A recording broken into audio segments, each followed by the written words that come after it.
गांव के सबसे पुराने और रहस्यमय स्थानों में से एक थी राय हवेली। 150 साल पुरानी यह हवेली अब खंडहर में बदल चुकी थी, लेकिन इसकी खौफनाक कहानियां आज भी लोगों की रूह कंपा देती थीं। कहा जाता था कि यहां रहने वाले राय परिवार को किसी ने रातों रात मौत के घाट उतार दिया था। तब से हवेली में अजीब घटनाएं होती रहती थीं।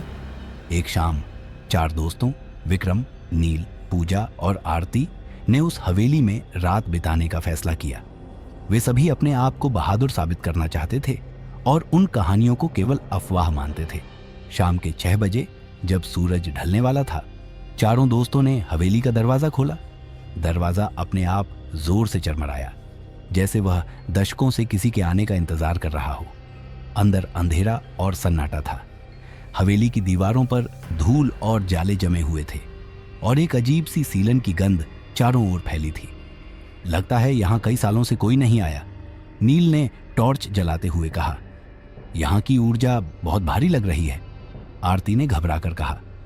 चारों दोस्त हवेली के हॉल में पहुंचे, जहां एक पुराना झूमर अध टूटे हाल में छत से लटक रहा था। तभी एक अजीब आवाज ने सबका ध्यान खींचा। यह आवाज मानो किसी के कदमों की थी। यह आवाज कहां से आ रही है? पूजा ने कांपती आवाज में पूछा। हो सकता है हवेली की दीवारें पुरानी हों, हवा से आवाज कर रही हों, विक्रम ने तर्क दिया। लेकिन कदमों की आवाज धीरे धीरे पास आने लगी। तभी पीछे से एक दरवाजा अपने आप खुला। सबने मुड़कर देखा तो वहां अंधेरे के सिवा कुछ नहीं था। विक्रम ने उस खुले दरवाजे के पास जाकर अंदर झांका। वहां एक मेज पर एक पुरानी डायरी पड़ी थी। विक्रम ने उसे उठाया और पढ़ना शुरू किया। 21 मार्च 1973 मैंने अपने सारे दुश्मनों को खत्म कर दिया। अब यह हवेली सिर्फ मेरी है, लेकिन इन लाशों की चीखें मुझे सोने नहीं देती। शायद मेरे पाप मुझे कभी चैन से नहीं रहने देंगे। डायरी के आखिरी पन्ने पर खून के धब्बे थे और लिखा था, मैंने जो किया वह मेरी सजा है। अब यह हवेली मेरी कब्रगाह बनेगी। डायरी पढ़ते ही पूजा ने महसूस किया कि कोई उन्हें देख रहा है। उसने हिम्मत करके चारों ओर देखा, लेकिन वहां कोई नहीं था। तभी झूमर अचानक तेजी से हिलने लगा और हॉल की दीवारों पर अजीब अजीब परछाइयां बनने लगी।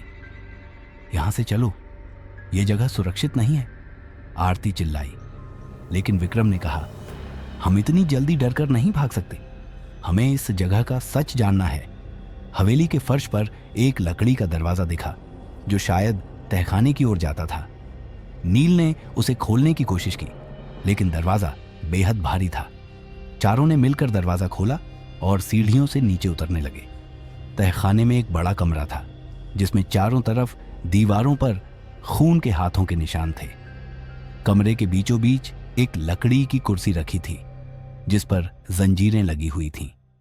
यह कुर्सी शायद किसी को बांधने के लिए इस्तेमाल की जाती थी, पूजा ने डरते हुए कहा। तभी कमरे में जलती हुई लालटेन अपने आप गिर पड़ी और आग की रोशनी में दीवार पर लिखा दिखा, जो यहां आया वो वापस नहीं जा पाया।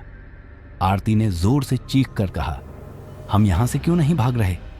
नील ने कहा, हमें इसे हल्के में नहीं लेना चाहिए, यहां जरूर कुछ अनहोनी है। तभी हवा तेज हो गई और एक महिला की भयानक चीख सुनाई दी। सीढ़ियों के ऊपर से सफेद साड़ी में एक औरत दिखाई दी। उसके लंबे बाल और खाली आंखों के गड्ढे बेहद डरावने थे। ये क्या है? पूजा कांपते हुए बोली। वह औरत धीरे धीरे उनकी तरफ बढ़ने लगी। चारों ने भागने की कोशिश की, लेकिन उनके पैर जैसे जमीन में चिपक गए थे। महिला ने गुस्से में कहा, तुमने मेरी शांति भंग की है, अब मैं तुम्हें कभी चैन से जीने नहीं दूंगी। पूजा ने डरते डरते पूछा, तुम कौन हो? महिला ने बताया कि वह राय परिवार की बहू थी। हवेली के असली मालिक ने लालच और दुश्मनी में पूरे परिवार की हत्या कर दी थी। उसकी आत्मा अब इस हवेली में भटकती थी, क्योंकि उसे न्याय नहीं मिला। विक्रम ने कहा, हमें किसी तरह यहां से बाहर निकलना होगा, यह आत्मा हमें मार डालेगी। चारों ने मिलकर तहखाने से बाहर जाने की कोशिश की, लेकिन हर रास्ता बंद हो चुका था। तभी नील ने देखा कि हवेली के मुख्य हॉल में एक पूजा की सामग्री पड़ी है। उसने सुझाव दिया कि वे आत्मा को शांत करने के लिए पूजा करें। चारों ने मिलकर हिम्मत जुटाई और पूजा शुरू की। आत्मा जोर जोर से चिल्लाने लगी और हवेली की दीवारें हिलने लगीं, लेकिन उन्होंने अपनी प्रार्थना जारी रखी। अचानक आत्मा जोर से चीखी और गायब हो गई। हवेली का माहौल शांत हो गया। चारों ने दौड़कर मुख्य दरवाजे की ओर रुख किया। दरवाजा खुल चुका था। चारों दोस्त जैसे तैसे हवेली से बाहर निकले, लेकिन वे जानते थे कि इस घटना ने उनकी जिंदगी हमेशा के लिए बदल दी थी। गांव में लौटने के बाद उन्होंने देखा कि उनकी परछाइयां गायब थीं। क्या वे सच में बच पाए थे, या वो हवेली अब भी उनकी आत्माओं को अपने भीतर समेटे हुए थी? क्या आप उस हवेली में जाने की हिम्मत करेंगे?